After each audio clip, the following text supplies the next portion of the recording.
Well, Monsanto's high lysine GM maize has bit the dust. Basically, yep, great, yeah. And you know what else? They've withdrawn it from application from the EU in secret some 6 months ago. And the EFSA, the European Food Safety Authority, and higher authorities as well, possibly connived in keeping it a secret. The reason they gave was that it was for commercial reasons because they don't really think there's a market.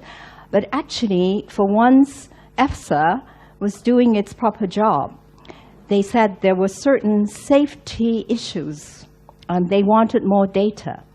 And very likely, Monsanto was unable to supply that.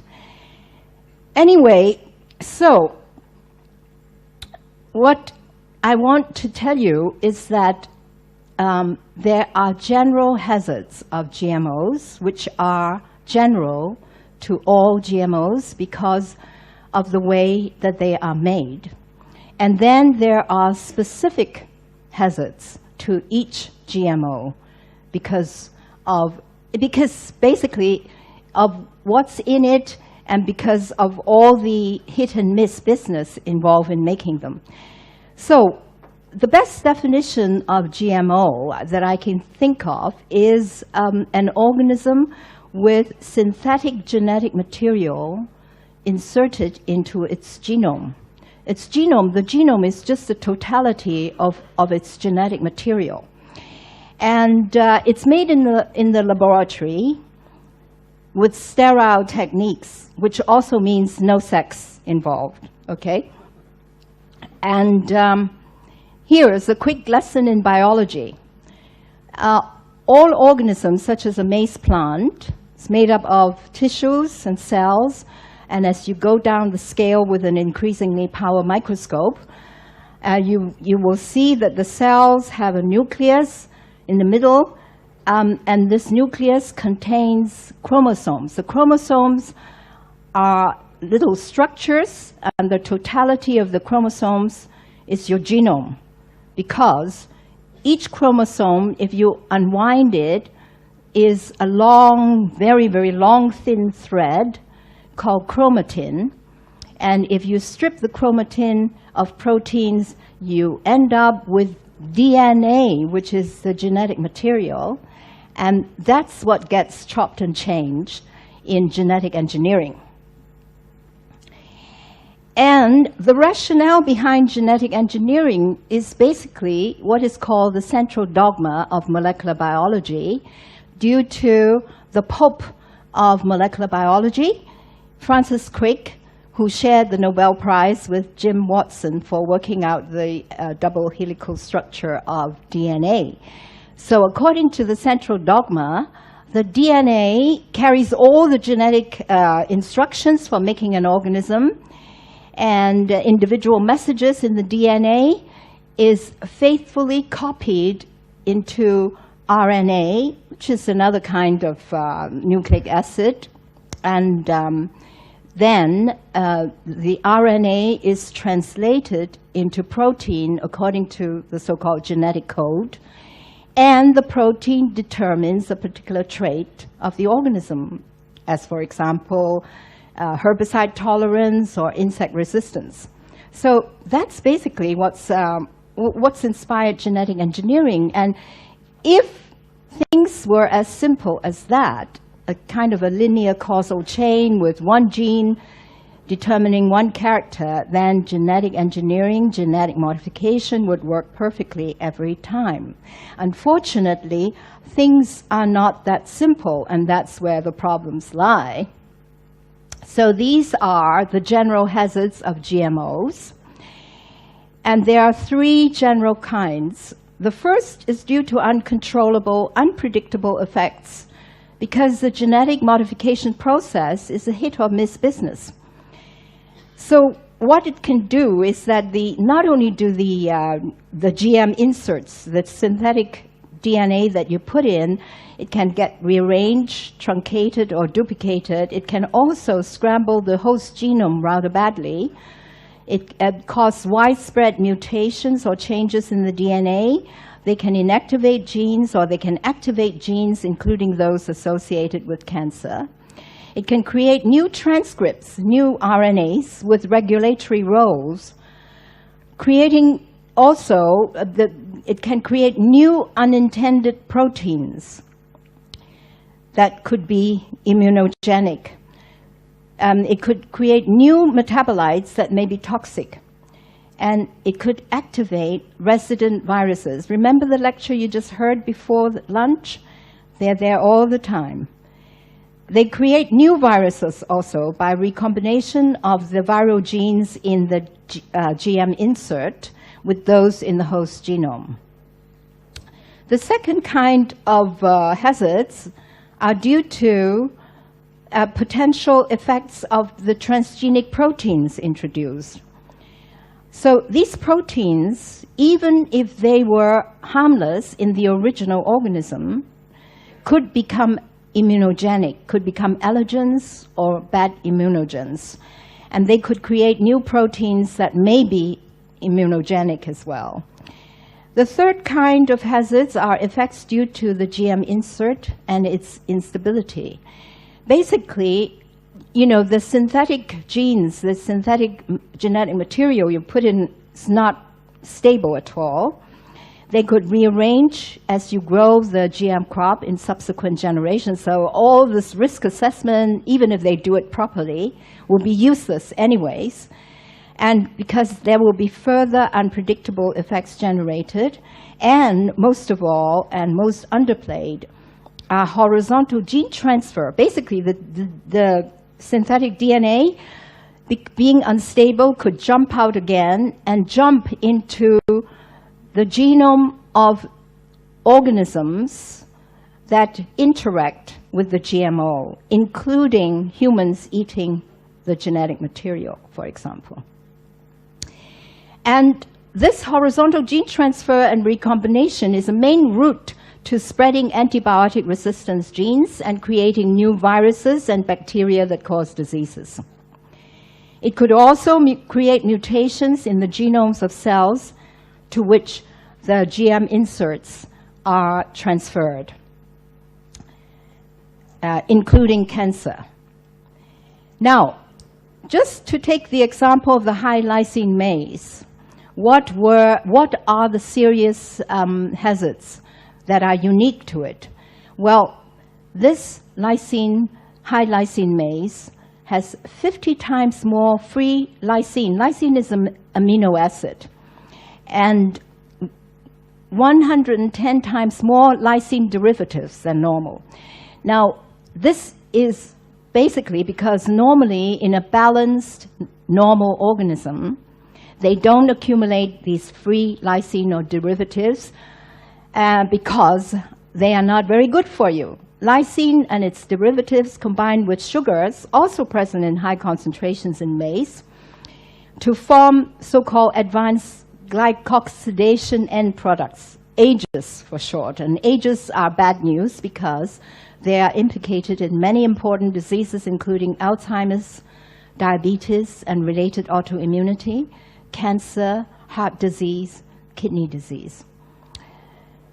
So, now these are not just theoretical risks. There's now a stack of evidence built up on hazards of GM food and feed or other exposures to GMOs. And they come from a combination of scientific experiments carried out in the lab and also from farmer witnesses in the fields, which our regulatory system, our regulator says, well, we can't take that into account because they're not in peer-reviewed published scientific literature, which is basically, you know, just an excuse for doing nothing. I've color-coded it. The pale blue ones are the lab experiments. And the pale blue ones with asterisk are actually lab experiments done by the companies, but the data reanalyzed by independent scientists. Because if you leave it up to the companies, they will say, oh, well, okay, this is statistically significant, but it's biologically not meaningful, and we can just ignore it. Therefore, our regulators then accept that as safe. That's what EFSA has been doing quite a lot, and our food safety, our FSA, as well in the UK. And the white ones are all farmer witnesses. It's wrong to call them anecdotal evidence because these are real witnesses. In the fields, farmers in India finding their sheep, cows, and goats dead and very ill from eating the crop residues of the BT cotton, the GM cotton. And unfortunately, because most of these farmers are homeless, they don't actually have, they're completely the kind of the underclass, and nobody takes any notice. But so they have been ignoring all these deaths. And in the Philippines, again, that had been happening, and also in Germany, Hesse, Germany, a farmer actually fed BT maize to his cattle because he really prided himself on being very clever, and therefore he wanted the best for his herd, and he really got into trouble. A dozen cows died, and others in the herd had to be sacrificed. And, all these evidence have been published in our magazine, and I will just show you a couple of pictures containing, well, these pictures are actually given to me by the scientists themselves. This one, this is a lovely picture of Dr. Irina Ermakova. She is a senior scientist of the Russian Academy of Sciences, and she has done experiments feeding GM soya to rats and then letting them reproduce. And she found excessive deaths, severe stunting, and those offspring that survive into adulthood were sterile. I mean, you don't actually have to do the statistics. You can just look at the difference between the litter. You can guess which one was the litter that was fed GM soya. Okay, this is famous Akpat Pustai, Dr. Akpat Pustai and Dr. Stanley Ewing. Yes, I think they deserve applause for what they've done for us. They managed only to publish their results partially in The Lancet. The Lancet editor was intimidated, but he published it anyways. But they couldn't publish their whole results. You know why? Because their results were impounded by the Rawat Institute where Pustai worked. And what they found was that when they fed GM potato to young rats for just 110 days, they found that it damaged every organ system of the rats. And the stomach lining grew twice as thick. So there you are. And there have been new evidence found since then. But I'll just show you a summary slide. I mean, look, this is really just very bad because there is basically these scientists who dared to do research are putting themselves at tremendous risks and sacrifices because uniformly they have had their grants cut, they lose their jobs, or they get intimidated as well. And the Monsanto et al.'s of the world are out to not only control the flow of scientific information, they want to control the kind of science that could be done at all. And which is why we exist. The Institute of Science in Society, we want to reclaim science for public good, and that's a very important project. Now, because, the combination of the brave new world of bad science and big business It's literally lethal, okay? It not only hurts us, not only hurts our food safety and so on, it's killing farmers in India. And the rural affairs editor of the Hindu, the Indian newspaper, he calls it the largest wave of suicides in history. Between 1997 and 2007, nearly 200,000 farmers committed suicide. And most of it, the larger part of it, was due to GM crops, GM BT cotton, introduced since 2002. So, now, you know, those people who are responsible for promoting GM, who are foisting GM crops on the third world, basically, they are committing a heinous crime against humanity. And I'd like to think that there is nothing more sinister than that they have been adhering to an old, obsolete paradigm. And I'd love to give them this lesson in genetics, in the new genetics, leading up to the science of the organism, so that they can see and mend the errors of their way. So, here it is. Why is GM, genetic modification, both useless and dangerous? Basically, because it's based on the wrong science. Since the 1980s, genetic engineers in doing laboratory experiments have already discovered what is now called the fluid genome. There is no linear, one-directional causation, according to the central dogma. The geneticists have been turning genetics upside down in the laboratory since the 1980s, and they discovered that there is a circular causation of basically the genome and the organism as a whole is engaged in constant conversation with the environment. Everything is interconnected.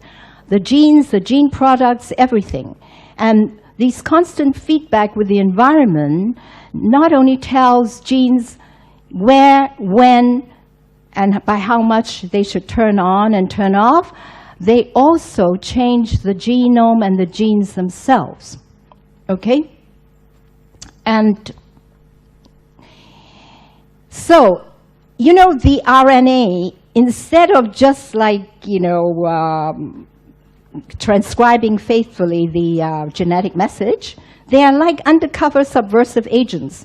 They choose what to copy, and then they change the message in many, many different ways, or they can destroy it before they transmit it, or else they can even rewrite this holy text, you know, the DNA. You can see the analogies between a fundamentalist religion and the central dogma of molecular biology. So that is just completely wrong.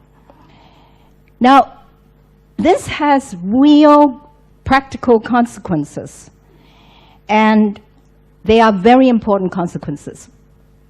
Basically, there is now a new discipline of epigenetics, basically because there are so many mechanisms that have been discovered that mark and change the genes according to an individual's experience during critical periods of their development.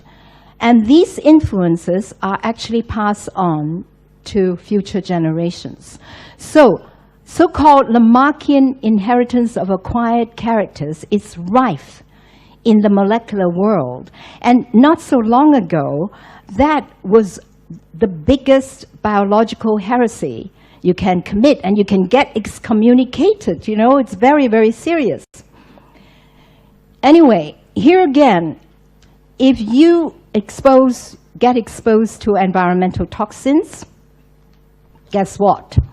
Again, during critical periods, not only you get predisposed to cancer, but your children and your children's children may also get the same thing. And that's called epigenetic toxicology. These are very well documented, especially with animal experiments. 4 generations after exposure, the effect still lasts. Now, you know, they told us lies. They said, if we sequence the human genome, we can tell you how to make a human being. Embarrassingly, they couldn't even, decades of sequencing the human and other genomes, and there's embarrassingly little to show for it. They haven't even been able to identify all the genes that predispose, or any genes, basically, that predispose us to the most serious chronic diseases. And let alone, you know, genes that give us high IQs or other undesirable characteristics. And if you hear anything like that, you should say, rubbish, that's what it is. Anyway, so what happens? All the evidence, the overwhelming evidence indicates that it is the environment and epigenetic modifications in the environment that overwhelmingly determine our health and well-being. Not only that, we now know that early development and maternal care, early nutrition are very important for determining our physical and mental health. And therefore, it is of utmost importance that in delivering primary health care, we should take these into account. And I won't have time to go into this, but basically I agree with the speaker just before lunch. We need a new kind of medicine, and we're tackling that too in ISIS. But let me just go back to the new genetics of the fluid genome to emphasize why it is that genetic engineering is so dangerous.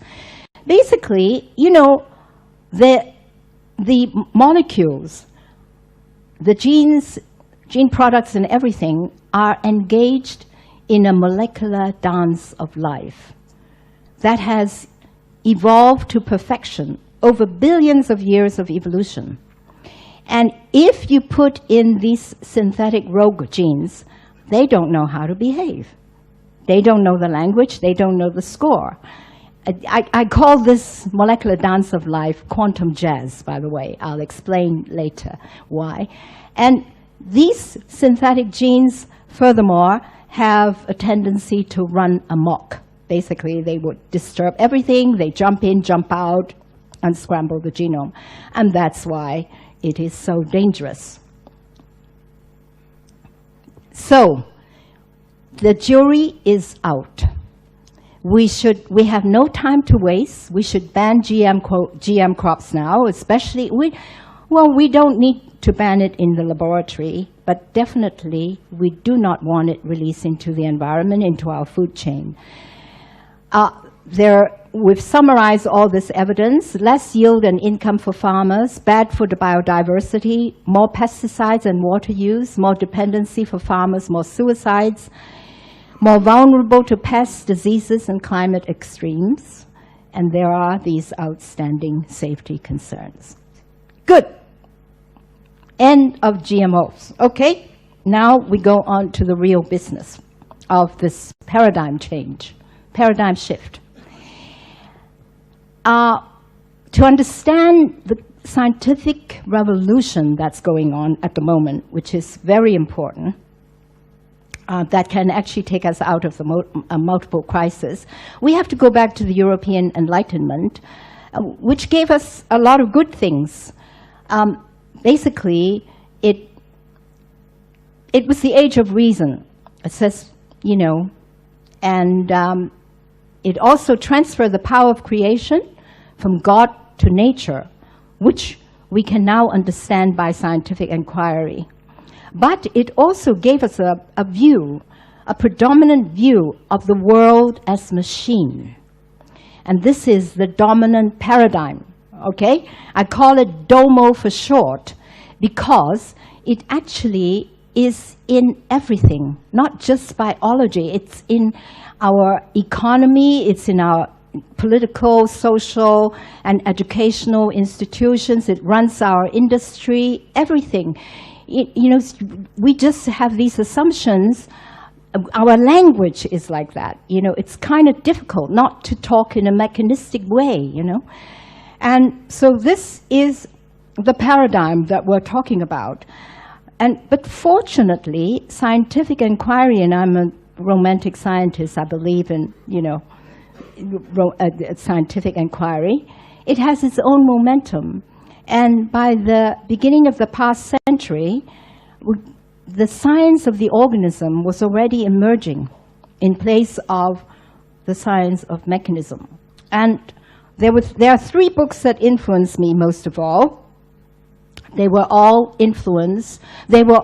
inspired by quantum theory. And quantum theory is amazing because it counteracts all your mechanistic intuitions. Now, Alfred North Whitehead, a philosopher and mathematician, Science in the Modern World, is a very eloquent critique of the flat, colorless, soundless, Newtonian universe. And it's all of a piece with Henri Bergson's Time and Free Will. Bergson was inviting us to recover this multidimensional and heterogeneous time that we have that colors all our most intimate experience, making it unique for every occasion. And Schrödinger was struggling against the Copenhagen interpretation of the quantum theory, which says the mathematics and the physics has nothing to say about life whatsoever. But he insisted that, of course, it has. And he insisted that it can even tell you about the meaning of life. And this book is very, very famous for having predicted DNA as a genetic material, but more significantly, in my view, it predicted the molecular coherence of organisms that was discovered in my laboratory in 1992. Organisms, and you can see these organisms that are from the images on the cover of this wonderful book. I call it my wonderful book because it's my favorite book, and that I have written. Okay, and these are real organisms, life under the polarizing light microscope that geologists use for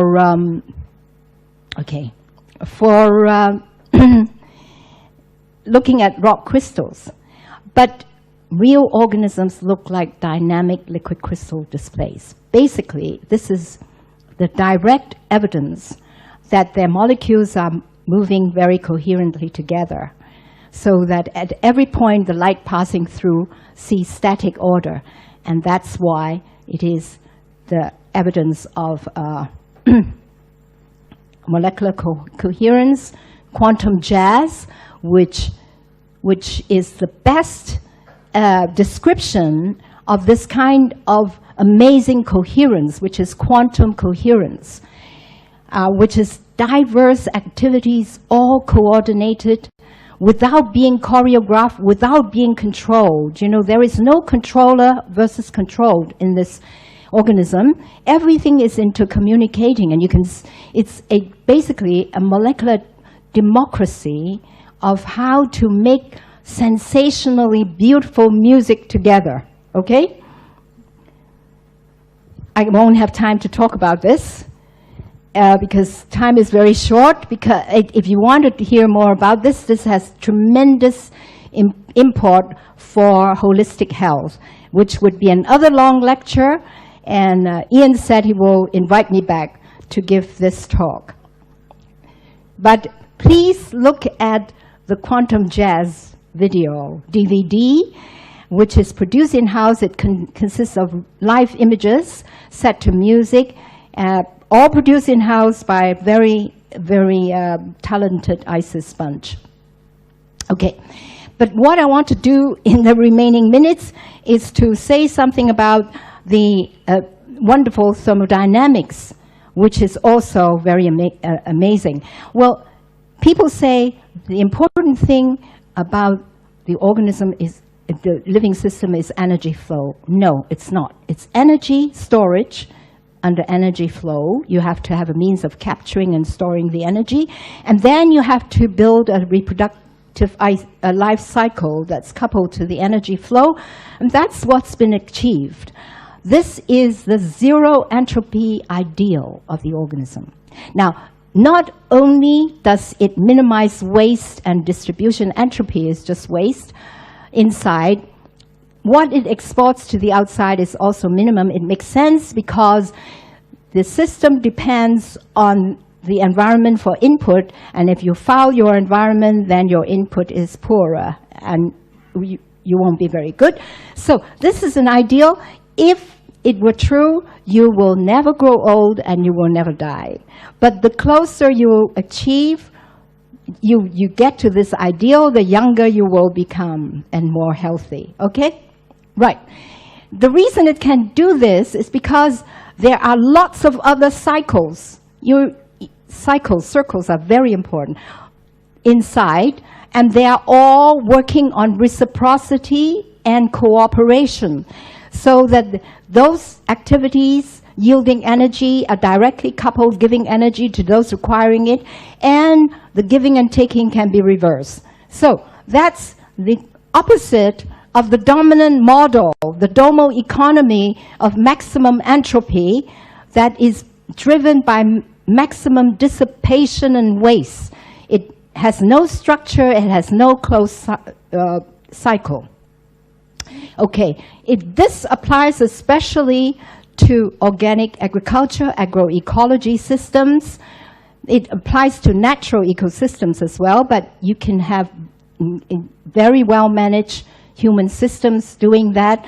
And unfortunately, I haven't got time. I will just have to flip over the pictures very quickly to show you the highlights. Basically, what I want to say is that if we go on this circular economy of nature, recycling both energy and resources, we can stop using fossil fuels. We can guarantee food security for all. We can mitigate climate change whatsoever.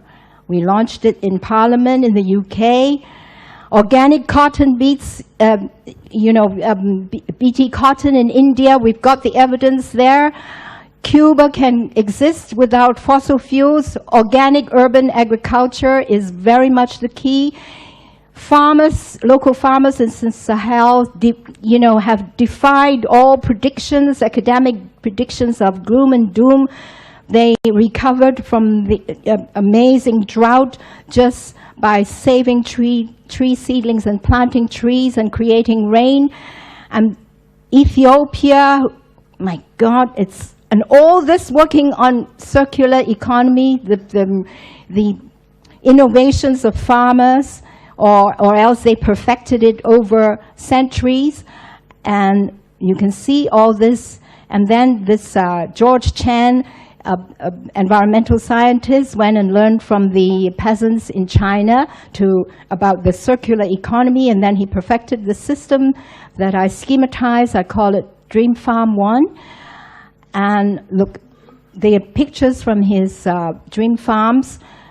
Floating gardens, floating rice, so you don't have to plant the seedlings with back-breaking labor, and anaerobic digestion. The pigs are trained to deposit their manure directly into the biogas digester to generate methane for energy and everything, and so their quarters are spotlessly clean, and they're happy, they're smiling, okay? So this this is a more intricate version that we've been proposing for the rest of the world, explicitly combining local energy and food production for mitigating climate change. It can mitigate, just by anaerobic digestion of waste, more than 50% of the energy saving. And then if you incorporate solar, wind, hydroelectric at small local level, you can do without fossil fuels altogether. There is an urban dream farm too being set up in London. Here our journey continues. We are going to launch this report next week, which tells you that we can definitely have green energies. We can have 100% renewables by 2050. We don't need nuclear. We don't need carbon capture and storage. Right. I'll stop here. Sorry. I'm sorry I used up all my time.